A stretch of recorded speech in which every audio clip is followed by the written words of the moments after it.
This is Newsbeat from OU Daily. My name's Peggy Dodd. I'm Megan Pratt. And here's your weekly headlines. Homelessness advocates spoke to the Daily about how they reject the idea that Norman's unhoused population is to blame for rising crime rates. That claim followed recent statistics released by the Norman Police Department. Those showed there is a 3% rise in total criminal offenses. Arrests from a friend's place, the city's homeless shelter, account for less than 1% of total arrests. April Doshier, executive director of Food and Shelter, said evidence doesn't support the claim that people who are experiencing homelessness are committing more crime. She also said that helping unhoused people has become politicized. OU professor and former police detective David McLeod said the rise of anti-homelessness rhetoric is a scapegoat tactic, and the fear of increased crime is a result of consuming inaccurate information. Here's McLeod. If we look at what's going on there in reality with a city the size of Norman, an increase in the population of people who are unhoused doesn't necessarily predict crime. It predicts that we have a housing problem. It predicts that we have problems in mental health services. At Tuesday's City Council meeting, council members received an update on the Crimson Flats affordable housing complex. The apartment building will consist of 75 units, and council is set to vote on a $500,000 commitment to site and infrastructure work on the property next week. The Crimson Flats is mainly funded through federal funds. The complex is expected to be complete between August and October 2026. Council also reviewed One Norman's draft of the city's Area and Infrastructure Master Plan, also known as AIM. That plan will serve a similar purpose to the Norman 2025 Land Use and Transportation Plan. One Norman aims to assist the city with the development of the next 20-year comprehensive plan through a 6-month visioning process. The draft is one of the last points in One Norman's timeline. The proposal included visions for economic development, private sector relationships, quality of life goals, education, government, and infrastructure. Ward 2 council member Lauren Schuler said more guidelines are needed regarding One Norman's steering committee appointment process, which looks to give residents a voice in the matter. Here's Schuler. Okay, so the things that I have concerns about are that on the subcommittees, it explicitly talks about expertise, this, that, and the other. And I think that doesn't leave enough room for members of our community that might be interested in and could provide feedback into those committees. It also does not explicitly lay out how we are selecting the subcommittee members as a whole. Because typically in those processes we have for all of our boards and commissions, there's an application. That's how we were selecting members for the steering committee. So I have concerns about how are those names being brought forward? Who is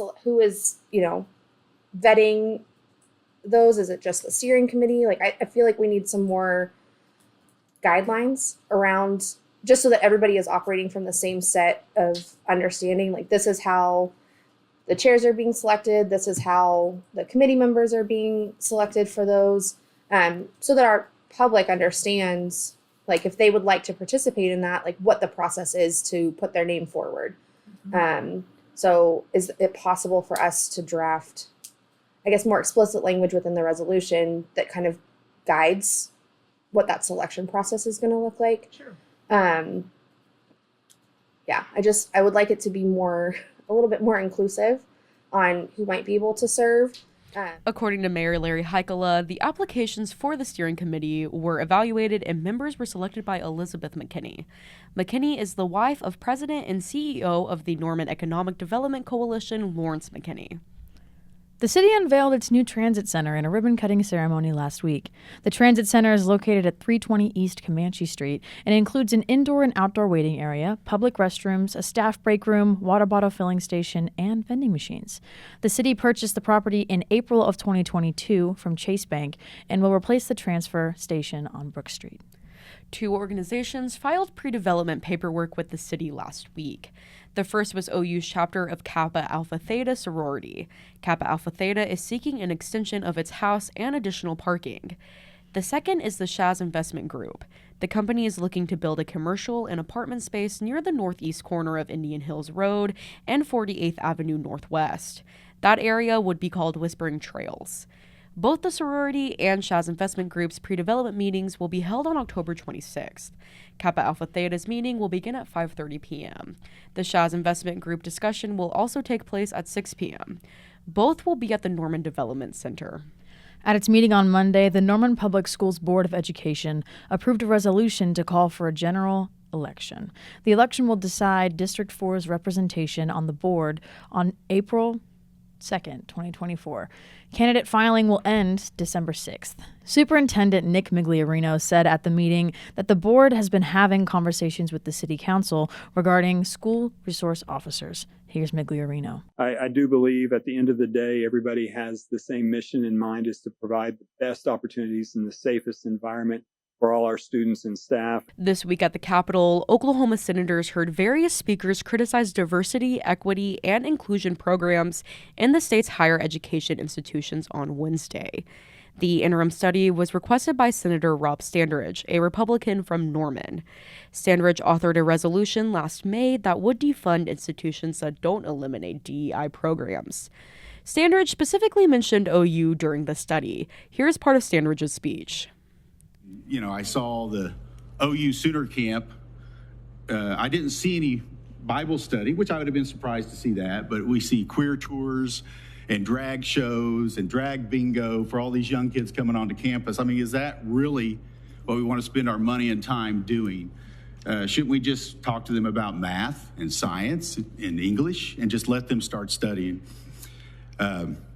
In an interview with OU Daily, Senator Mary Boren, a Democrat from Norman, said she had raised concerns about the interim study with President pro tempore Senator Greg Treat, a Republican from Oklahoma City. Here's one of Boren's comments. I could tell that he has an agenda to ridicule diversity, equity, and inclusion in higher ed in Oklahoma and throughout the United States.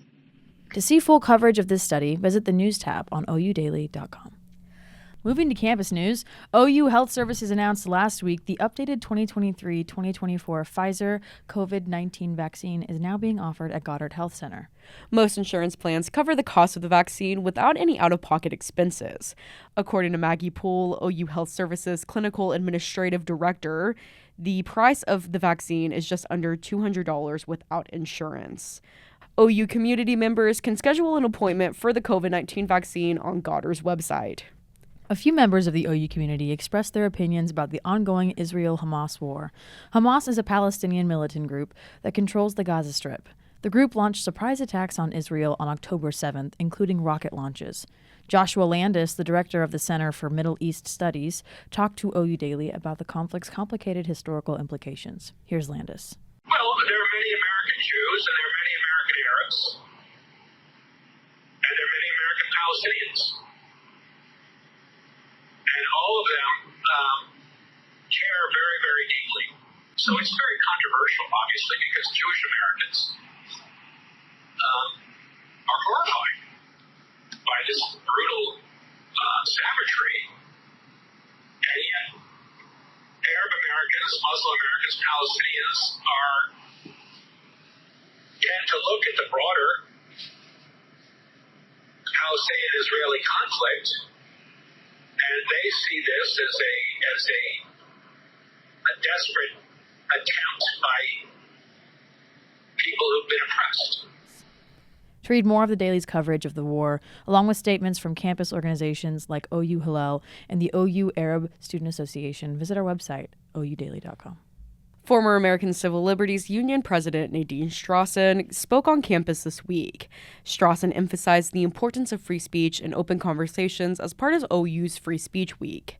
She discussed a wide range of topics, including limited teachings on critical race theory and 2S LGBTQ+ related issues, and encouraged open debate and conversation. Here's Strawson in an interview with The Daily.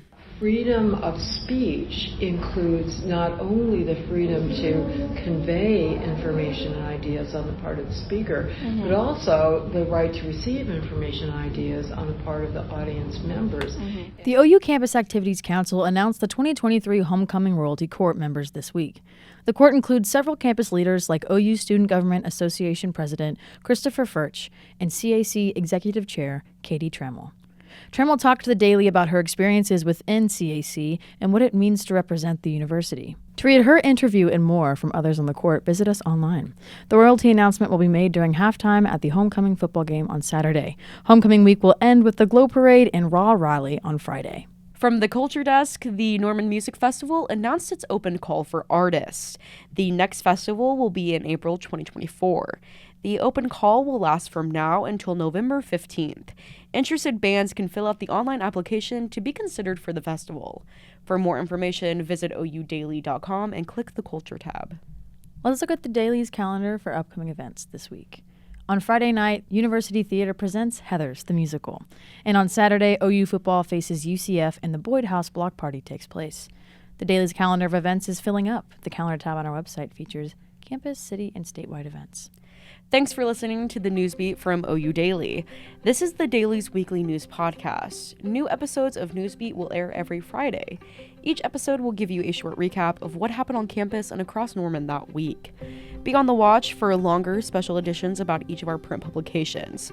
During those episodes, you'll get a behind-the-scenes look at articles and hear from reporters about their stories before you pick up your copy. In the meantime, keep up with us throughout the week on Facebook, X formerly known as Twitter, Instagram, and Threads at The OU Daily, and on our website at oudaily.com. Sports fans, check out the OU Daily Sports Podcast. Hear the latest in OU sports and commentary from sports editor Colton Soley and assistant sports editors Jason Batacchio and Louis Razor.